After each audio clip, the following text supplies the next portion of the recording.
Hello everyone! So again, this is Miss Say Caranza, licensed real estate broker based in Cavite. And right now, I would like to announce to everyone po, sa lahat ng naubusan ng mga ready for occupancy na townhomes dito sa amin sa Estancia Enclaves, na may nag-iisa pa po na available. Please grab this chance po kasi hindi ko na po alam kung kailan pa po magkakaroon. And itong unit po na available na ito ay nandun sa pinakamagandang phase ng Estancia Enclaves. So by the way, to my new viewers po and to my new followers, ayun po, kung hindi pa po kayo familiar sa mga vlogs ko about sa mga pabahay natin dito sa Cavite. So itong si Estancia Enclaves, ito po yung isa sa mga magagandang option na pwede ninyong kuhanan ng inyong family home dito sa Pilipinas. Number one, si Estancia Enclaves is only located po along highway ng Antero Soriano Road. So specifically, ang address po nito is located in Barangay Halayhay, Tansa, Cavite. Along highway lang po ito ng Antero Soriano Road, which is ito yung main highway ng Tansa na nagko-connect going Centennial Road na papuntang Cavitex, papuntang Coastal Road, Panaiya, and Pamanila po. So, ito lang po yung subdivision na yan. So, paglabas nyo ng subdivision, may mga buses na diretso going PTEX Terminal, may mga UB Express going Mall of Asia, going SM Bacoor, Pasapote Las Piñas. 24/7 po ang access dito. Kaya napakarami pong mga kababayan natin na gustong-gusto na dito bumili ng property. Kasi number one nga po, super commuter friendly. Biruin nyo po, bababa na lang po kayo ng bus or ng UB Express or ng jeep. Then, walkable na yung inyong subdivision. Dito po sa labas ng subdivision natin, may mga toda na po dyan ng tricycle. So, sabihin nyo lang yung face ninyo, pahatid kayo. Or pwede ka rin lakarin.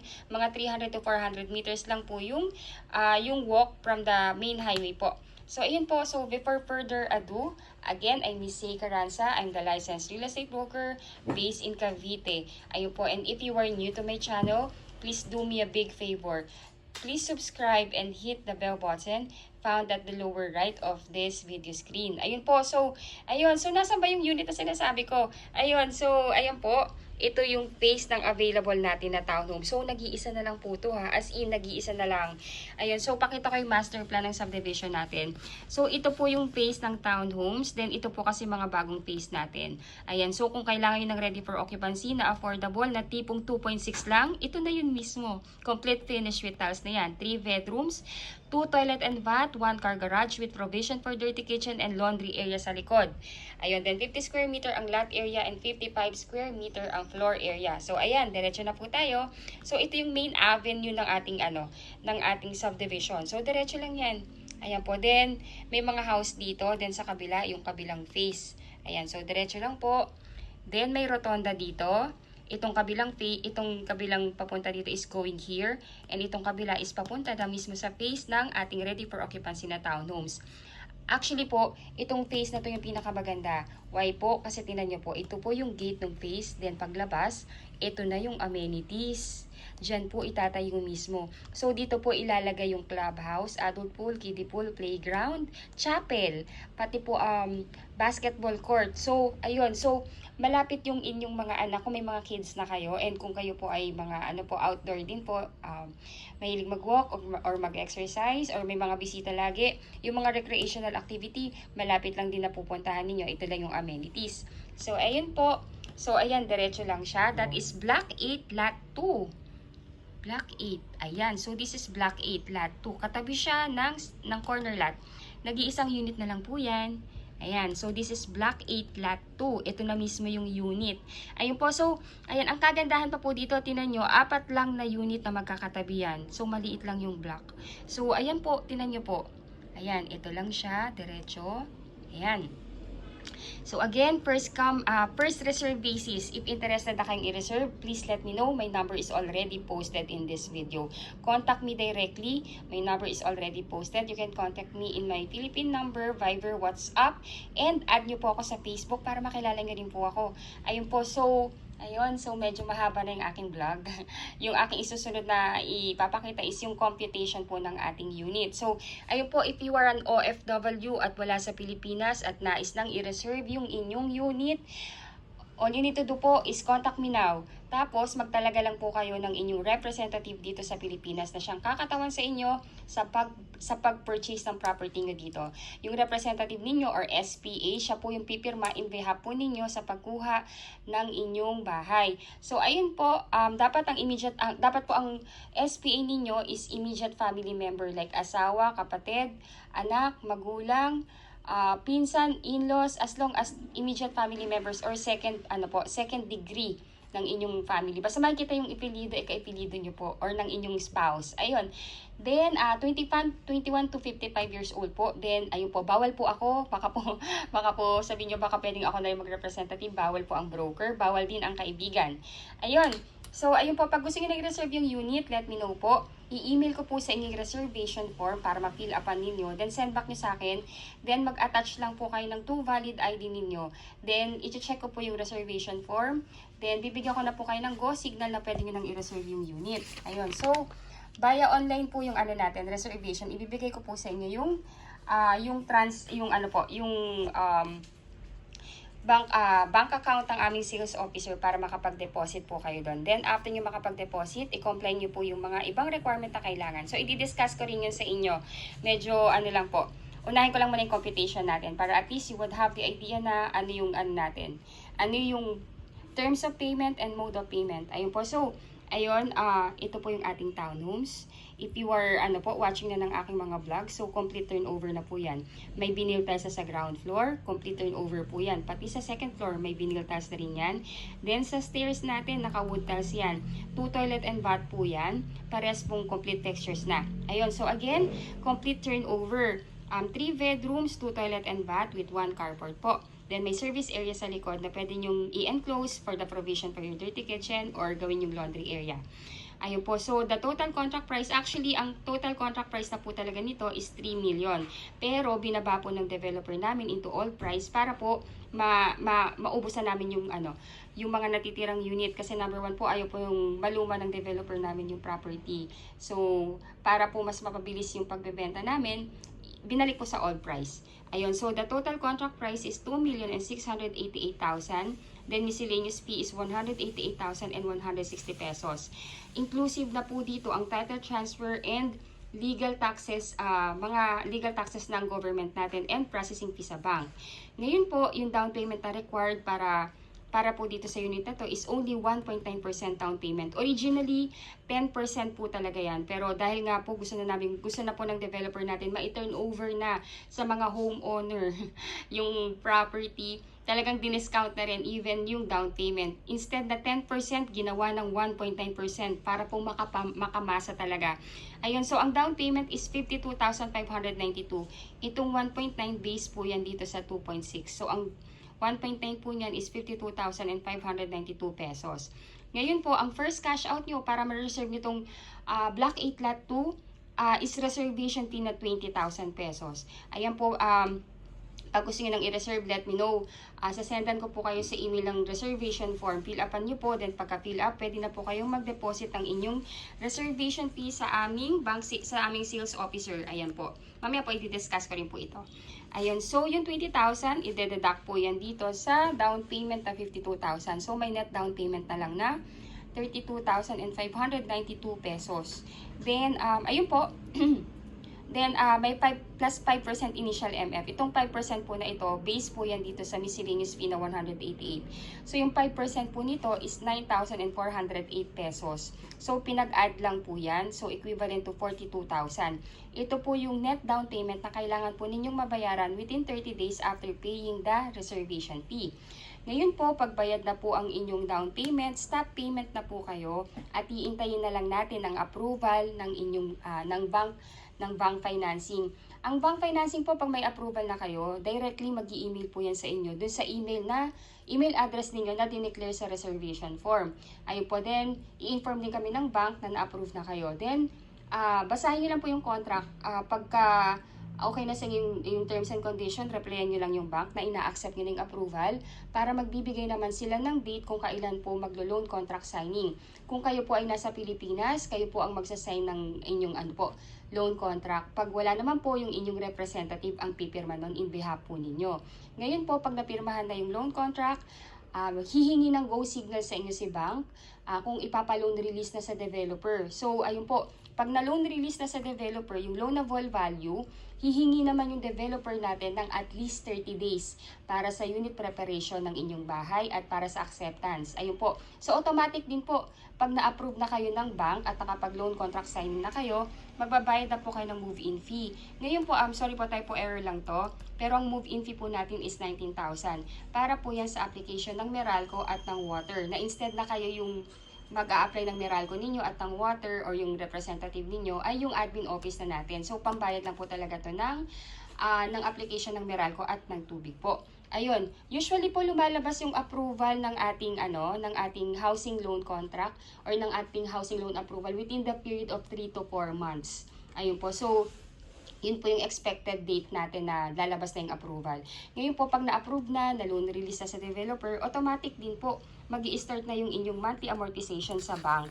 So, ayun po, we have, actually, ang bank natin, parang Pag-ibig na siya. Naka-maximum na rin siya ng hanggang 30 years to pay. Ayun po, pero karamihan po ng mga kliyente namin mas kinukuha tong 25 years kasi mas mababa po yung interest rate. This one is 8, this one is 7. Pero I heard po ngayon si China Bank it's nasa 6% something lang siya. So ayun po.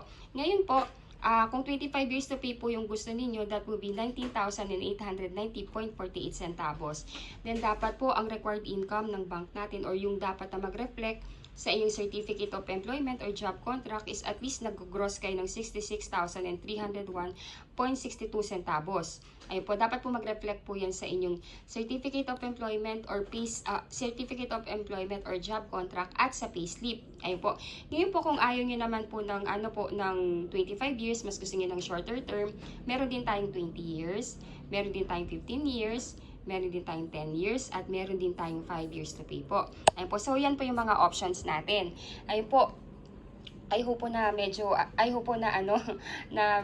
na clear po yung aking explanation kasi minsan baka masyadong mabilis yung aking explanation po, pero as much as I can po ginagawa ko talagang detalyado lahat ng presentation ko, lalo na sa vlog, since I believe po lahat po kayo nagwa-watch ng aking vlog to know everything. Kaya sa totoo lang po, mas ine-explain ko talaga yung procedure ng process ng pagkuha ng property from the computation and sa requirements para at least po smooth sailing and maganda po yung yung magiging process natin para lahat alam nyo po.